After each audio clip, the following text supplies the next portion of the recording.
Genevieve wouldn't know real engineering if it saluted her. She builds sandbag walls and calls it a career. That's what my father said. Glass raised, chest out. 14 people at his table nodding along like he'd just delivered the keynote at a conference he hadn't been invited to in years. I folded my napkin beside my untouched plate. I didn't flinch. I didn't correct him. I didn't even look up. Because what he didn't know, what none of them knew, was that the blueprint he was toasting had my service number written in the margin. Let me take you back. When I pulled onto the gravel driveway outside my father's house in Wildwood, Missouri, the autumn air smelled like wood smoke and something sweeter underneath. Rotting leaves pressed flat by overnight rain, the kind of decay that looks golden from a distance. The oak trees along the property line had turned the color of old brass. The porch light was on. The screen door was shut. No one came outside. I sat in the rental car for a full minute, engine idling, hands at 10 and 2. My right index finger, flat at the pad from years of graphite and steel rulers, tapped the wheel once, twice. The small gold castle pin on my collar caught the last angle of afternoon sun through the windshield. First Sergeant Dale Mitchell sat in the passenger seat, reading a field manual on horizontal construction operations. He didn't ask if I was ready. He'd served alongside me for 6 years. He knew what ready looked like on me, and he knew this wasn't it. "Take your time, ma'am," he said without looking up. I stepped out. The gravel shifted under my boots. The third porch step creaked. The same crack near the bottom, the one I'd noticed when I was 12, pressing my sneaker against the wood to test how much load it could take before the grain split. 12 years old and already measuring tolerance thresholds. The intense child, too curious, too quiet, too precise. That's what my mother used to call me, like it was a diagnosis. Through the screen door, I could hear my father's voice. Not the words yet, just the rhythm. The cadence of a man who believed every room he entered was a stage, and every silence was an invitation. I opened the door. The smell hit first. Roast chicken with rosemary, baked squash with brown sugar, cornbread so buttery it stuck to the knife. My mother had set the table with the porcelain she saved for clients and Christmas. 14 place settings, cloth napkins folded into something architectural, fans or bishop's hats, I couldn't tell which. It looked perfect, just like every family gathering, and somehow more exhausting than any 12-hour bridge assembly I'd ever supervised in the Pacific Theater. Family photos lined the hallway. All of them featured my father, Aldous Renwick shaking hands with county officials, Aldous at a ribbon cutting, Aldous pointing at a blueprint with a hard hat tucked under his arm like a prop. Then Caleb, my younger brother, at a construction site. Caleb accepting a project completion certificate. Caleb standing next to a finished retaining wall with the Renwick and Associates logo on a banner behind him. Not a single one of me. Not in uniform. Not in civilian clothes. Not at all. I was the blank space in the family narrative. They hadn't just overlooked me. They'd edited me out. Growing up in the Renwick household meant earning relevance the way you earn a permit. Through submission, through channels my father controlled, and only if the final product had his name on it. I worked at Renwick and Associates for 4 years after college, 22 to 26. Civil engineering degree. I was good. I knew I was good because the county bridge retrofit I redesigned in my 3rd year passed structural review on the first submission, something the firm hadn't achieved in a decade. My father presented it to the county board himself. his name on the cover sheet, his handshake in the photo. I found out from a junior drafter who thought I already knew. That was it. I didn't confront him. I didn't make a scene. I updated my resume, applied to Army Officer Candidate School, and drove to Fort Benning with a duffel bag and a drafting pencil I'd had since sophomore year. I left quietly. No big announcement, no family argument, just a resignation letter on his desk and a forwarding address he never used. What they didn't know, what I never explained, was that I hadn't retreated. I'd advanced into a world where the work carried your name whether anyone approved or not, where blueprints were signed by the people who drew them, where credit was a chain of custody, not a family inheritance. I commissioned as a second lieutenant at 28, military occupational specialty, 1-2A combat engineer officer, Fort Leonard Wood, Missouri. The Army didn't care whose daughter I was. The Army cared whether my bridges held. They held. By 31, I'd designed Blueprint MFB-09, a modular field bridge system that cut deployment time by 37%. Then, Lieutenant Colonel Marcus Doyle co-signed the blueprint. I penciled my service identification number in the margin, the way I marked every original. Graphite. Small. Precise. A habit I'd developed so the origin could never be fully erased. That number would matter later. But not yet. The system was adopted across the Pacific Theater under Operation Iron Cradle. 2 rotations. Contested environments. My call sign was Cradle Actual. I led engineering teams building infrastructure in places I still can't name over dinner. By 32, I was Captain Genevieve Renwick. My father called it her detour. My mother called it Viv's phase. My brother called it nothing, because Caleb never called. I got married at 35 to a lieutenant named Nathan Ward. Good man. Understood the work. Couldn't sustain the distance.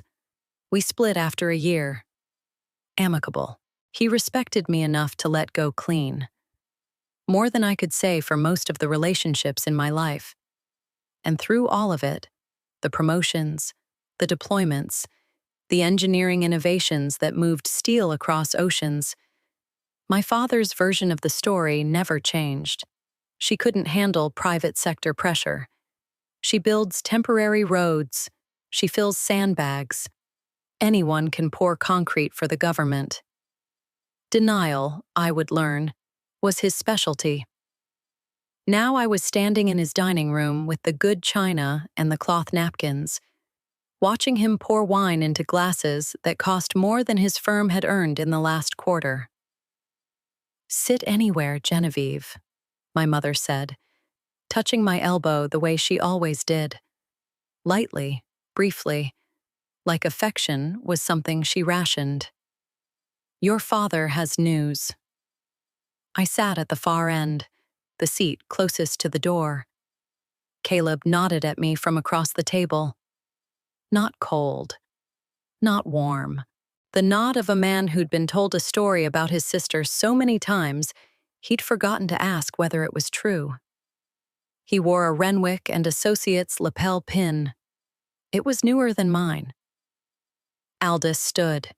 He always stood when he had an audience.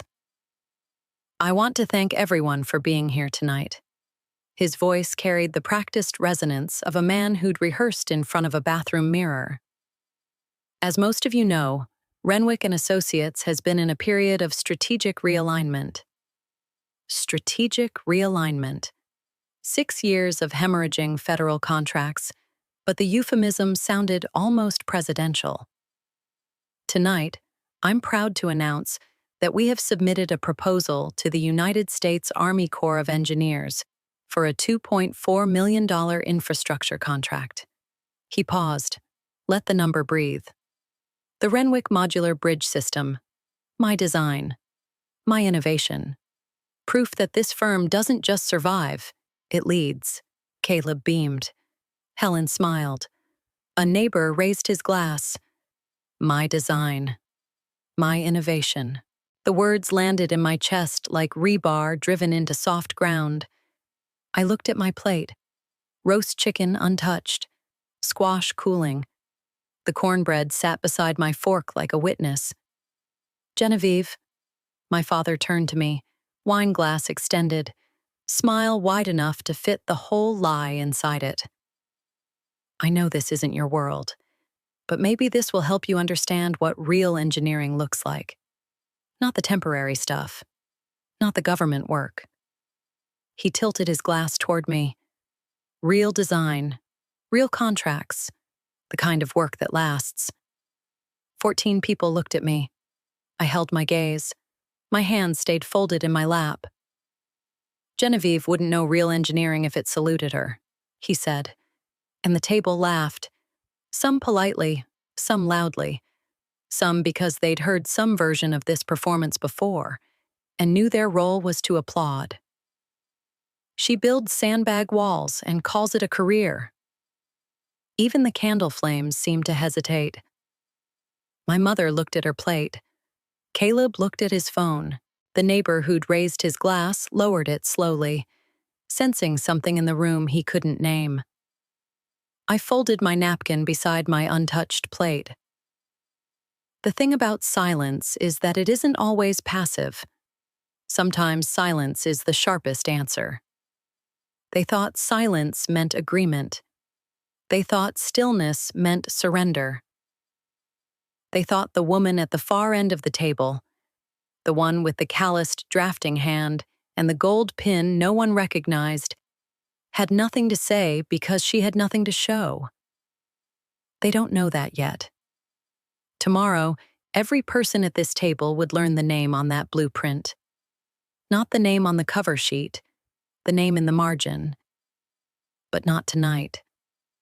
Tonight, my father reached for the bottle and poured himself another glass of wine, paid for by a contract built on stolen steel, and I sat perfectly still in the chair closest to the door, my right index finger tracing the edge of the table the way I'd traced 1,000 structural tolerances, measuring exactly how much weight this family could bear before the whole thing came apart.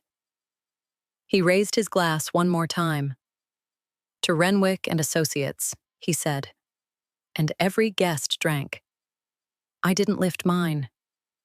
Outside, in the rental car, First Sergeant Mitchell turned another page of his field manual and waited. The neighbor, a man named Tom Harris, who lived 2 properties over and consulted for the county planning board, leaned forward with the enthusiasm of someone who'd been waiting for permission to talk shop. Aldous, I've got to ask. The modular system. How does the cantilever sequence work?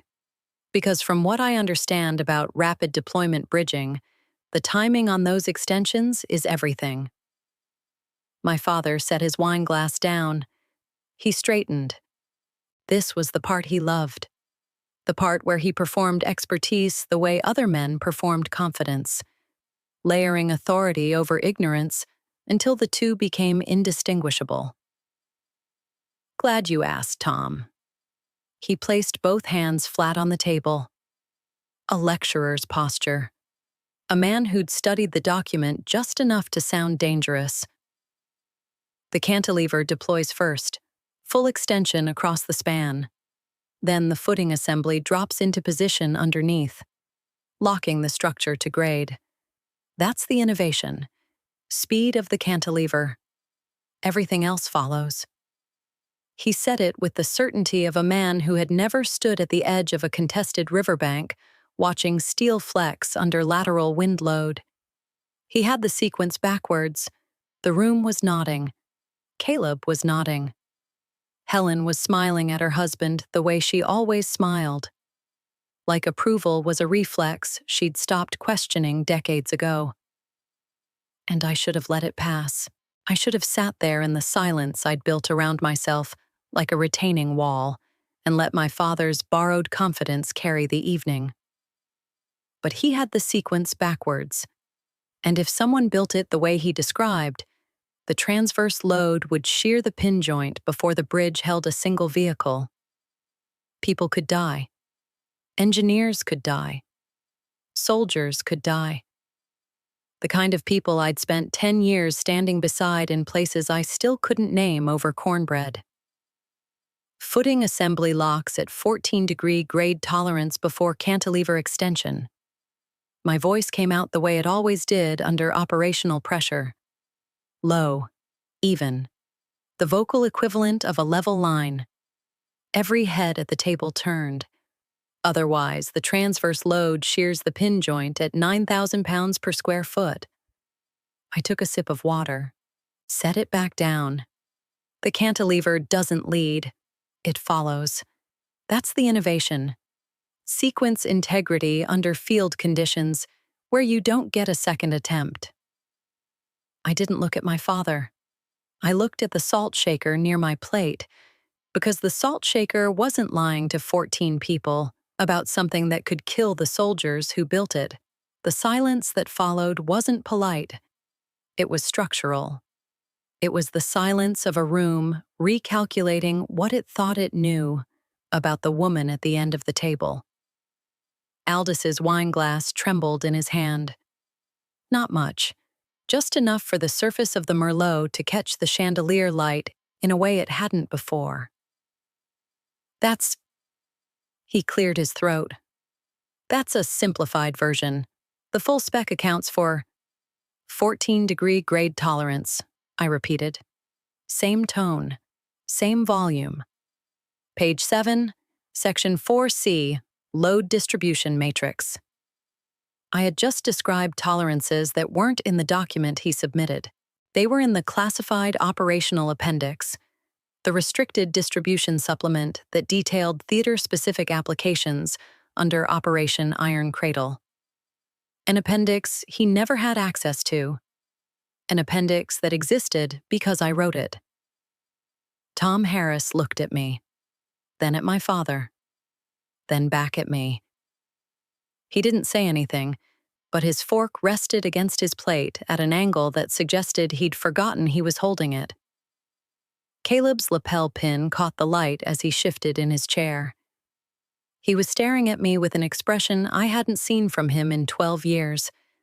Not hostility, not dismissal, but the slow, uncomfortable dawn of a question he didn't know how to ask. My father opened his mouth, closed it, opened it again. Genevieve, this isn't really your... Headlights swept across the dining room window. Long, slow, deliberate. The kind of headlights that didn't belong to someone arriving late for dinner. They moved across the curtains like a searchlight, and then stopped, casting a hard white bar across the far wall. My mother stood halfway, then sat back down. My father turned toward the window, his rehearsed authority cracking just slightly at the edges, the way a load-bearing wall cracks when the foundation shifts beneath it. A car door closed. Then a second. I knew the sound of government sedan doors. The weight was different. The latch was different. The interval between the first closing and the second was precisely timed. Driver, then passenger. 3-second delay. Protocol. Outside, I heard First Sergeant Mitchell's field manual close, the creak of the rental car door, then his voice, clipped and clean in the autumn air. Sir. A pause. Then a voice I hadn't heard in 7 years, but recognized the way you recognize the pitch of a tuning fork you calibrated your ear to long ago. First Sergeant. Boots on the porch. 2 sets. The third step creaked. The same crack, the same load tolerance I'd measured at 12. Combat dress shoes, not civilian loafers. The weight distribution was wrong for anything but military footwear. My mother's hand found the edge of the table. Caleb set his phone down for the first time all evening. The screen door opened. Colonel Marcus Doyle stepped into the dining room of my father's house wearing his Class A uniform, dark blue jacket pressed to regulation, ribbons stacked 4 rows deep across his left chest, the gold oak leaf cluster at his shoulder replaced since I'd last seen him by the silver eagle of a full colonel. His shoes were polished to the point where the hardwood floor reflected in them. Behind him, a man in a dark suit, younger, leaner, with a credentials wallet visible at his breast pocket, stepped inside and positioned himself near the doorway without a word. Special Agent Brian Cooper, Army CID Procurement Fraud Unit. I didn't know his name yet, but I knew the posture. Doyle didn't look at my father. He didn't look at Caleb. He didn't look at Helen. He didn't scan the table the way a dinner guest scans a room for the host. His gaze found me at the far end of the table. It traveled across my face, down to my collar, and stopped on the small gold castle pin, the Army Engineer castle, worn on civilian fabric, the kind of detail most people dismissed without a second glance. He didn't dismiss it. His expression shifted. Not dramatically, the way a structural engineer's expression shifts when a load test confirms what the math already promised. Recognition without surprise. Verification without doubt. He nodded. Once. Captain Renwick. The room tilted. Not physically, but every assumption that had held the evening in place, the hierarchy of the table, the authority of the host, the story of the daughter who filled sandbags for a living, buckled under 2 words and a rank that no one at that table had ever heard attached to my name. My mother's lips parted. No sound came out. Caleb's hand went flat on the table, fingers splayed, like he needed to confirm the surface beneath him was still solid. Tom Harris set his fork down completely. My father stood. He stood because standing was what he did when he felt control slipping. He made himself taller, took up more space, as if authority were a matter of square footage. I'm sorry. Who are you? His voice carried the clipped indignation of a man who was not accustomed to uninvited uniforms in his dining room. This is a private dinner. Colonel Doyle turned to him. The movement was unhurried, precise, the pivot of a man who had conducted procurement reviews across 4 installations and did not adjust his pace for civilian discomfort. Mr. Renwick, I'm Colonel Marcus Doyle, United States Army Corps of Engineers. He did not extend his hand. This is Special Agent Cooper, Army Criminal Investigation Division, Procurement Fraud Unit. Procurement Fraud Unit. The words landed on the table like a load dropped from height. I watched them hit each face in sequence. Tom Harris leaned back. Helen's grip on the table edge went white. Caleb looked at our father with an expression I'd never seen before. Not loyalty, not confusion, but the first hairline fracture in 12 years of unquestioned belief. My father's jaw tightened. I don't understand what this... Doyle reached into a leather folio tucked under his left arm.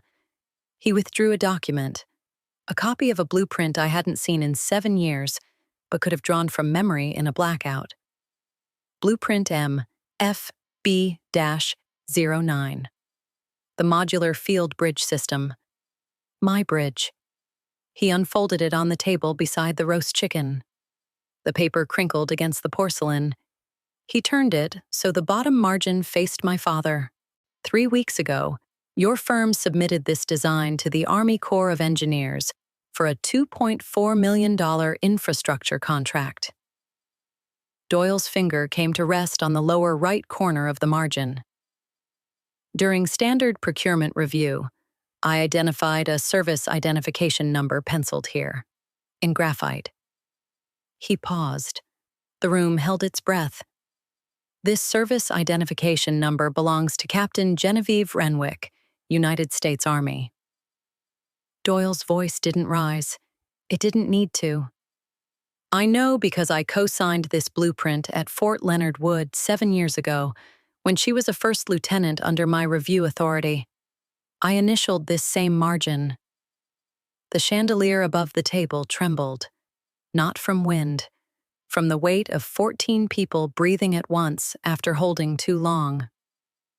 Behind me, I heard the screen door open one final time. First Sergeant Mitchell stepped into the dining room. He didn't speak. He didn't salute. He stood at parade rest behind my chair, hands clasped at the small of his back, feet shoulder-width apart, eyes fixed forward. Not at my father, not at the colonel, at me. If you've ever been the only person in the room who knew the truth while everyone else drank to a lie, hit that like button and subscribe. Mitchell's presence changed the geometry of the room. A first sergeant with 6 combat engineer deployment patches on his dress uniform, standing behind a woman the family thought built sandbag walls. He didn't look at Aldous. He looked at her. And suddenly, 5 family members, including her father, went very, very quiet. Doyle straightened. He turned the blueprint slightly so the light caught the graphite in the margin. My service identification number, written in my hand, in the small, precise strokes of a woman who marked every original, so the origin could never be fully erased. Mr. Renwick. Doyle's voice was even, clinical. The voice of a man who treated procurement fraud the way a surgeon treats a tumor. The submission your firm made to the Army Corps of Engineers contains design specifications originated by a United States Army officer.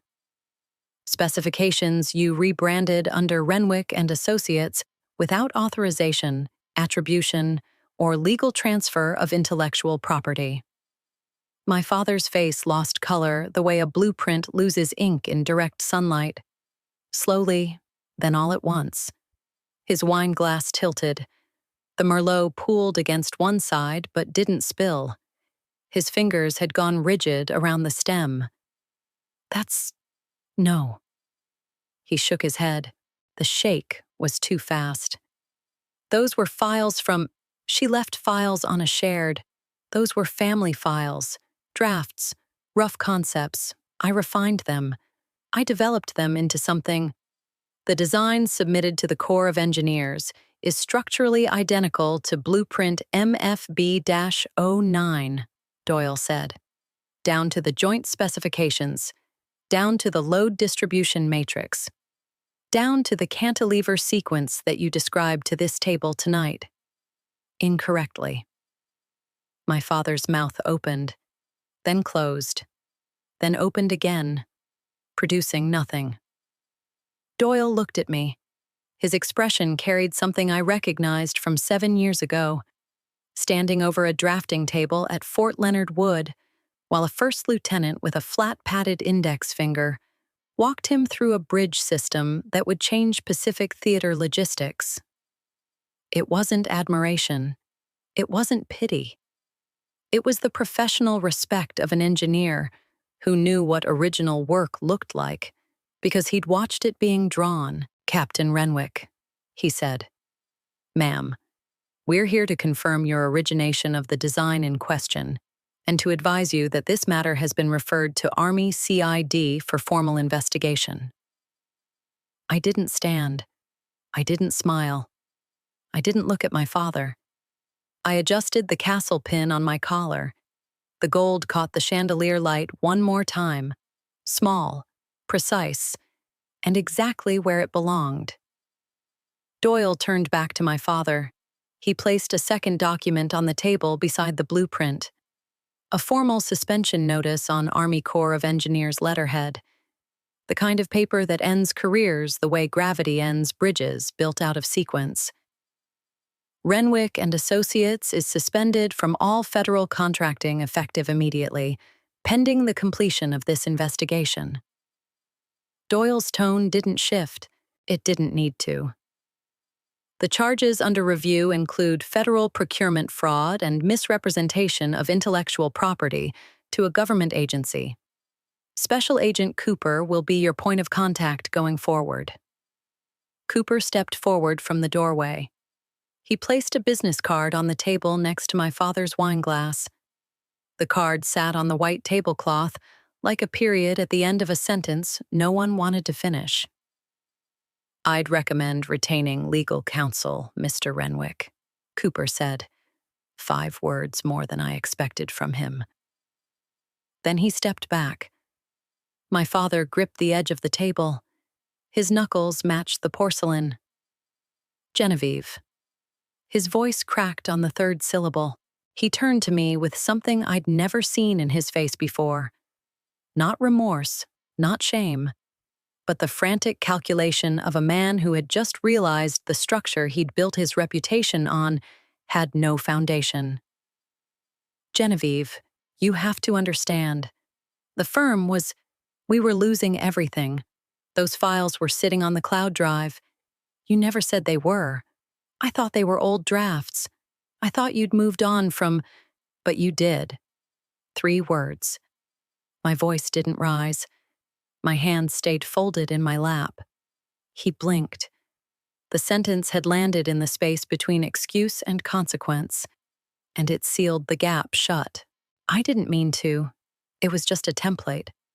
She left those files. "You submitted my blueprint to the United States Army Corps of Engineers with your name on the cover sheet." I looked at him for the first time since he'd raised his glass. "You told this room it was your design, your innovation. You described the cantilever sequence to 14 people, and you got it wrong. And the reason you got it wrong is because you never built it. You never tested it. You never stood at the edge of a river in a contested environment and watched it hold under load while soldiers drove across it."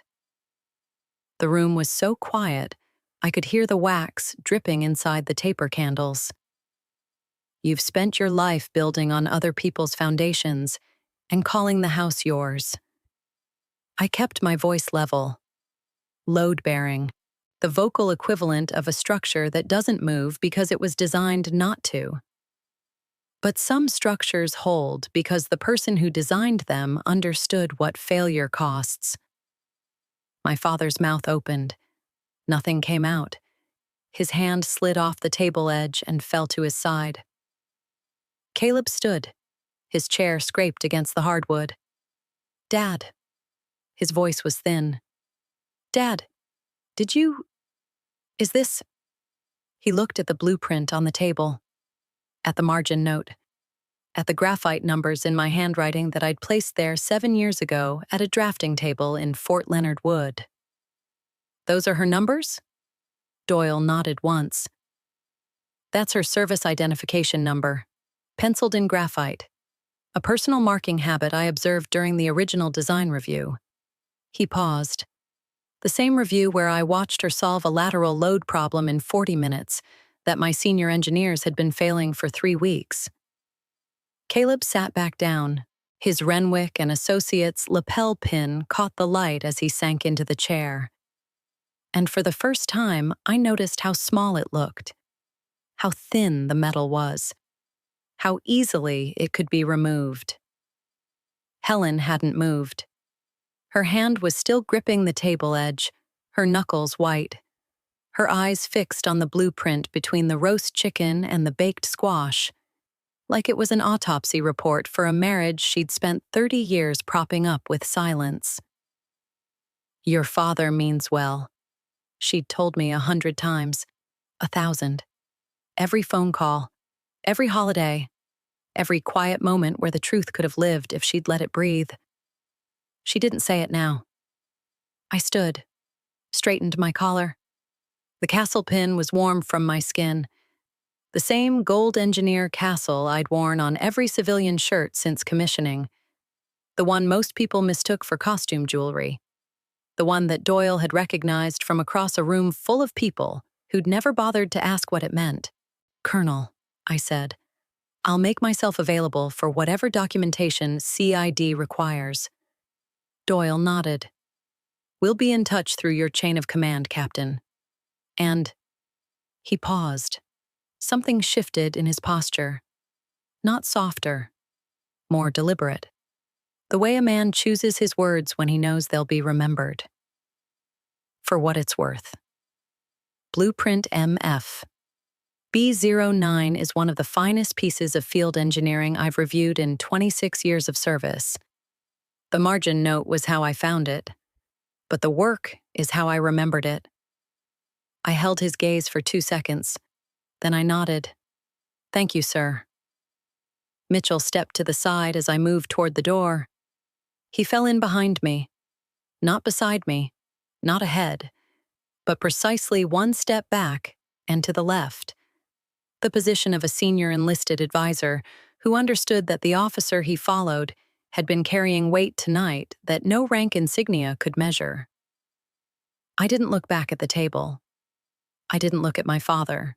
I didn't look at the photo wall in the hallway, the one with Aldous at the ribbon cutting, Caleb at the construction site, and a blank stretch of wallpaper where my face had never been. The screen door closed behind me. The 3rd step creaked. The autumn air hit my face, wood smoke and wet leaves, and the particular cold that comes when the sun has been down, long enough for the ground to forget it was ever warm. Mitchell opened the car door. I got in. He walked around to the passenger side, settled into his seat, and placed the field manual on the dashboard. Ma'am. First Sergeant. He started the engine. The gravel shifted under the tires.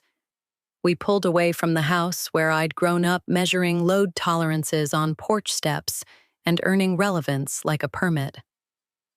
I exhaled, for the first time in years. 6 weeks later, I stood at attention in the post commander's office at Fort Leonard Wood, while a brigadier general pinned the Meritorious Service Medal to my Class A jacket.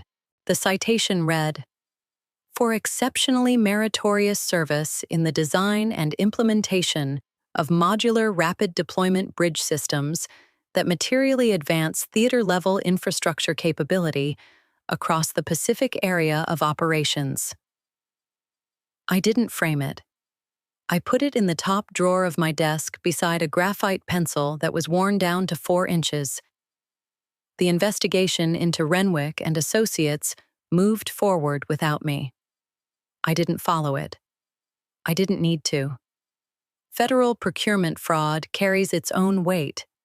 Suspension from government contracting, potential debarment, civil penalties that could dismantle what was left of a firm that had been hemorrhaging contracts for 6 years. Special Agent Cooper's card sat on my father's table, and the table wasn't his stage anymore. Caleb called once, 3 weeks after the dinner. He didn't apologize. He didn't defend our father. He said, "I didn't know." And then he was quiet for a long time. I let the silence sit between us like a bearing wall, holding up what was left, keeping the collapse from spreading. "I know," I said. That was the whole conversation. It was enough. My mother didn't call. I didn't expect her to. Helen Renwick had spent 30 years substituting, "Your father means well," for the truth. And the truth had walked into her dining room in a Class A uniform with a procurement fraud investigator and a blueprint that proved her silence had a cost. Some silences protect. Some silences enable. She'd have to decide which one hers had been. That wasn't my work to do. I established a design mentorship program that fall, connecting women military engineers with civilian infrastructure organizations. The first cohort was 12 officers and NCOs from Fort Leonard Wood, paired with firms across Missouri and Kansas. I ran it from my drafting table. No press releases, no ribbon cutting, no photo wall. Just blueprints. I work at Fort Leonard Wood now. Same post, same drafting table. The fluorescent lights hum at a frequency I've stopped noticing. My coffee goes cold by 0900 because I forget it's there once the pencil hits paper. There are no plaques on my wall, no framed letters of intent displayed like trophies, just specifications, load calculations, the quiet math of things that hold. Mitchell still calls me ma'am in a way that makes civilians uncomfortable. I still wear the castle pin on my collar when I'm out of uniform. And I still pencil my service identification number in the margin of every original I produce. Not because anyone needs to find it, because I know it's there. There is power in patience. There is weight in work that speaks without raising its voice. And there is a kind of freedom that comes not from being recognized, but from knowing, with the certainty of a structure tested under load, that what you built was yours. Every line, every calculation, every margin note in graphite that says, I was here. This is mine, and it holds. I am no longer the blank space in anyone's narrative. I'm just Viv, and the bridges hold. If you enjoyed this story about quiet competence winning over loud arrogance, hit that like button and let me know what you think in the comments. And if you haven't subscribed yet, make sure to subscribe and ring that notification bell for more stories just like this one.